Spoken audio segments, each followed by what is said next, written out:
Enrique Bernales, yo entiendo además que Enrique pues no es una alondra, Enrique es lechucero y le tengo mucho cariño. Lo he visto en el programa de Beto Ortiz, he visto el rebote. Don Enrique, ¿cómo está? De algo que usted ha dicho de una manera muy seria como constitucionalista, y me gustaría que nos explique bien. Primero que nada, lo veo y me alegra verlo bien de salud. Tiene que recuperarse, usted es un luchador y tiene que quedarse en nuestro país mucho tiempo, don Enrique. La siguiente pregunta es una sola. Usted ha dicho que es imposible que se haga una cuestión de Estado con el referéndum, que el presidente Martín Vizcarra no ha entendido ni no ha leído la Constitución. Por favor, explíquenos con detenimiento para que todo el pueblo lo entienda. Buen día, señor. Buenos días, Milagros, y muchas gracias por los buenos deseos. La enfermedad que tengo es de largo tratamiento, pero soy hombre de fe y de buen ánimo, y yo creo que voy a salir adelante. Mira, con relación a la pregunta que me haces, sí, efectivamente yo tengo una muy seria preocupación, porque cuando veo los actos, los discursos, los documentos que el presidente se tomó la molestia de llevarlos a pie hasta el Congreso, yo me pregunto si realmente conoce bien la Constitución o está mal asesorado. Hay algo que ahí pues está pasando, porque de otra manera un hombre de buena fe, inteligente como él, no daría los discursos tan confrontacionales que está haciendo, pero sobre todo no se convertiría en fiador de documentos que están mal hechos, que tienen una serie de contradicciones y además que lo llevan a él a exagerar sus atribuciones, porque finalmente como jefe de gobierno él no es otra cosa que jefe de un poder del Estado, que tiene que relacionarse en un plano de equilibrio con los otros poderes del Estado. Claro, pero no puede imponer su voluntad. Don Enrique, explíquenos bien, usted es un buen profesor, en un lenguaje muy sencillo. ¿Por qué un referéndum no puede ser planteado como cuestión de Estado? Porque incluso el presidente ha dicho en CNN que si no se hacen las reformas, él podría cerrar el Congreso. Y usted ha dicho que eso es prácticamente imposible. Explíquenos bien, ¿por qué un referéndum nunca puede ser parte de una cuestión de Estado? Porque el referéndum es un medio o un método de participación política, pero no es una decisión que genere vínculos definitivos y permanentes, salvo en las dictaduras, ¿no es cierto? Las dictaduras sí suelen convertir el referéndum en un medio de manipulación directa, pero el Perú no es una dictadura, es una democracia representativa basada en la separación de poderes. Ahora bien, cuando se trata de las reformas constitucionales, el artículo 206, desgraciadamente, a mi juicio, blinda al Congreso y lo convierte en el único hacedor de la Constitución, a tal punto que en el segundo párrafo del artículo 206 se señala con toda claridad que el presidente de la República no tiene derecho de observar la ley de reforma de la Constitución. Es decir, es como tú y yo, un ciudadano que mira lo que el Congreso ha aprobado, pero no puede presentar o ejercer la atribución de observar la ley. ¿Pero o sea, qué pasa es la decisión del Congreso la que se impone. Ya, pero ¿qué pasa si todo un pueblo, por ejemplo, quiere hacer una reforma? Supongamos un solo tema, ¿no? La no reelección de los congresistas. Un punto en los que pueden algunos estar de acuerdo, otros a medias, porque hay buenos congresistas que merecerían ser reelegidos y otros, por supuesto, deberían de irse a su casa y nunca más volver. Pero supongamos que el pueblo dice, ok, yo creo que se debe plantear en un referéndum la no reelección de congresistas, pero el Congreso, con la mayoría abultada de un partido, en este caso es el fujimorismo, podría ser cualquier otro, dice no vamos a referéndum. ¿Cuáles son los mecanismos que tiene un pueblo para decir no, pues? O sea, por favor, háganos caso. ¿Cómo se tendría que hacer? Milagros, una cosa muy clara. Este país no tiene democracia directa. El Perú no es Suiza. Entonces, eso hablar del pueblo es francamente un gran engaño o una gran estafa, porque no tiene ninguna capacidad constitucional para tomar una decisión. El Perú se gobierna por un sistema de democracia representativa. Por los parlamentarios. Es decir, poderes del Estado. No, es el presidente de la República, es el presidente de la Corte Suprema y es el Congreso. Son tres estructuras autónomas que deben coincidir para buscar acuerdos. Pero el pueblo puede poder del Estado no puede imponerse al otro. Pero el pueblo puede presionar marchando, ¿o no? Ay, milagros. ¿El pueblo también dijo que a Cristo lo matasen, o no? Sí. Bueno, pues al pueblo, desgraciadamente, si no está bien educado, si no es un pueblo de ciudadanos, lo manipulan como les da su gana los que controlan el poder. ¿O usted cree que Chávez, Maduro y compañía no han utilizado los referéndums como les da su gana? Por supuesto que lo han utilizado como les ha dado la gana. Ese es el problema grave, pues, que 10.000 o 20.000 personas marchen, que marchen, pues, ¿para ir hacia dónde? Hacia un camino sin salida, al final del cual, ¿qué nos espera? El antisistema y Antauro Humala. ¿Es eso lo que queremos? O sea, cuando usted observa y escucha, yo al menos estoy bastante sorprendida que en las últimas horas, en las redes y en las calles, qué sé yo, escucho y me preguntan, ¿se va a cerrar el Congreso? O sea, yo digo, Dios, ¿cómo se ha empezado a trivializar este tema y cómo no hemos aprendido las lecciones? Cuando usted escucha con tanta ligereza, ya, cerremos el Congreso, ¿qué es lo que piensa? Independiente de que si le guste o no el fujimorismo, me dejo entender. ¿Qué piensa usted de esta postura que ya se estableció en la esfera política?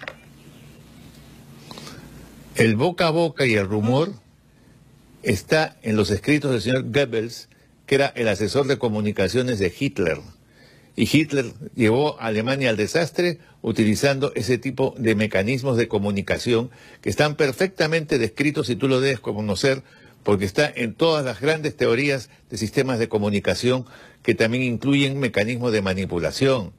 Pero desgraciadamente la historia demuestra que esas manipulaciones nunca llegan a buen término.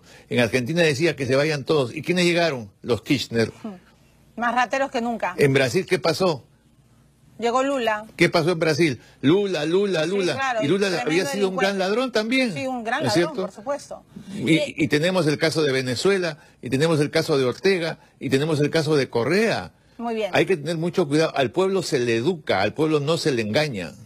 Muy bien, entonces, ¿a qué cree que está jugando el presidente Vizcarra y a qué cree que está jugando el Parlamento? Me parece que está jugando con un sistema antiguo, futbolísticamente hablando, de puntero por libre. Puntero por libre. Que simplemente con pelota y todo se sale del campo. Ajá. Bueno, esa es una buena definición. Don Enrique, ¿qué puedo hacer? ¿Cómo podría hacer yo para que usted pueda venir al estudio? Para mirarlo así a los ojos y hacerle una entrevista larga. ¿Cómo podemos hacer ese milagro? Yo sé que usted es una lechuza, pero yo también soy lechuza, pero un rato conviértase en Tú tienes el nombre de milagro, pero mira, es que tendría que consultar a mis médicos porque tengo dos problemas para ir a los sets. ¿Cuál? El primero de ellos es que tengo prohibidísimo exponerme al aire acondicionado, que en realidad es aire viciado, y no puedo entonces exponerme porque parte de mi tratamiento es fortalecer el sistema inmunológico, ¿no es cierto? No venga, no. Yo voy. Pero poquito de paciencia y en 2 o 3 meses tal vez esté ya en condiciones. Y no venga, don Enrique, nada de que exponga su salud. Yo voy a ir. Quiero hacerle una entrevista larga sobre esto, porque creo que hay que poner los puntos sobre las IES. Don Enrique, Verónica Mendoza está aquí y le ha escuchado con atención. Ha escuchado lo que usted ha dicho del pueblo. Sí. Solo quiero que de repente usted, señora Verónica Mendoza, que además es el líder, ¿no? Y va a ser candidata a la presidencia por Nuevo Perú, usted sí piensa, creo que otras cosas sobre el pueblo. ¿Le puede contestar algo a lo que acaba de decir Enrique Bernales? Buen día. Don Enrique, solo sosténgase un segundo en la línea para que escuche lo que piensa la líder de Nuevo Perú. Buen día, Verónica. Muy buenos días, Milagros. Muchísimas gracias por el espacio. Primero que nada, no está dicho que yo voy a ser candidata a la presidencia. Falta mucho para eso todavía. Pero bueno, está bien. En segundo lugar, a mí particularmente me parece terrible lo que acaba de señalar el señor Bernales, más allá de desearle una pronta recuperación. Él nos ha dicho que en la democracia peruana el pueblo no tiene mecanismos para pronunciarse y para participar, que lo único que tiene a su disposición es votar cada 5 años y darle un cheque en blanco a los políticos para que hagan lo que quieran. Yo creo que eso tiene que cambiar. Yo creo que el pueblo sí merece otros mecanismos para incidir en las políticas, en los debates públicos. Por eso nosotros hablamos de la necesidad de profundizar la democracia, porque en democracia, ¿quién es el soberano? El pueblo. ¿Cuál es la esencia de la democracia? ¿Y qué un mecanismo pueblo plantearía que usted? puede posicionarse, plantear debate, que puede hacer sentir su opinión. Mira, el mecanismo del referéndum es un buen mecanismo. Lamentablemente, tal como está planteado hoy, que exige más de 2.500.000 firmas, es prohibitivo. Es muy difícil recoger esa cantidad de firmas. ¿O requieres en todo caso qué cosa? Mucha Buen plata. billete, buen Sí, financiamiento. claro. O sea, la gente que tiene billete sí podría eventualmente recurrir a ese camino, y los que no tienen que hacer el largo peregrinaje de recoger 2.500.000 firmas, como lo hicieron los fonavistas, y les costó un montón. Milagros. A Deténgase mí me un parece que eso es insuficiente, que deberían haber otros mecanismos. Ok, deténgase solo un segundo, no voy a hacer un diálogo porque esa no era la idea, pero sí me parece muy importante antes de despedir a Enrique Bernales, que por favor le conteste esto, que es muy importante lo que acaba de decir Verónica. O sea, en una democracia se supone que el soberano es el pueblo. Ya lo creo, pero ¿Entregar en un primer cheque lugar... en blanco, como acaba ella de decir? Sí. Doctor. Una precisión, yo no he dicho que cada 5 años. O sea que ahí hago la corrección. En lo demás estoy de acuerdo, pero para eso hay que cambiar toda la Constitución, porque los mecanismos de participación están sumamente condicionados y restringidos. Pero El ¿cómo que vamos a tengamos cambiar la que Constitución trabajar con si esa Constitución... Pero ¿cómo cambiamos la Constitución si la mayoría fujimorista no va a querer? Y para eso se necesita mayoría. ¿Cómo se logra? Pero es evidente que con este Congreso, como en los anteriores, no se va a lograr cambiar toda la Constitución. Pero entonces ahí hay que trabajar con criterios de unidad y no de divisionismo, con criterios de realismo y no de sectarismo. Entonces busquemos, como fue en el caso de Izquierda Unida, ¿no?, una izquierda fuerte y sólida. Yo he presidido y dirigido con Alfonso Barrantes manifestaciones de 100.000 o 200.000 personas a lo largo de todo el Perú. De manera que hablo con autoridad cuando digo convocar al pueblo y no minorías. Muy bien. Muchas gracias, congresista, Dios mío, bueno, ha sido parlamentario. Muchas gracias, doctor Enrique Dios me Bernales. libre. Sí, yo imagino que hoy día usted en este congreso ya le habría dado chucaque, ¿no? Después de todo lo que uno escucha. Seguro. Gracias Enrique, lo voy a ver pronto y de verdad que siga mejorando, que siga fortaleciéndose.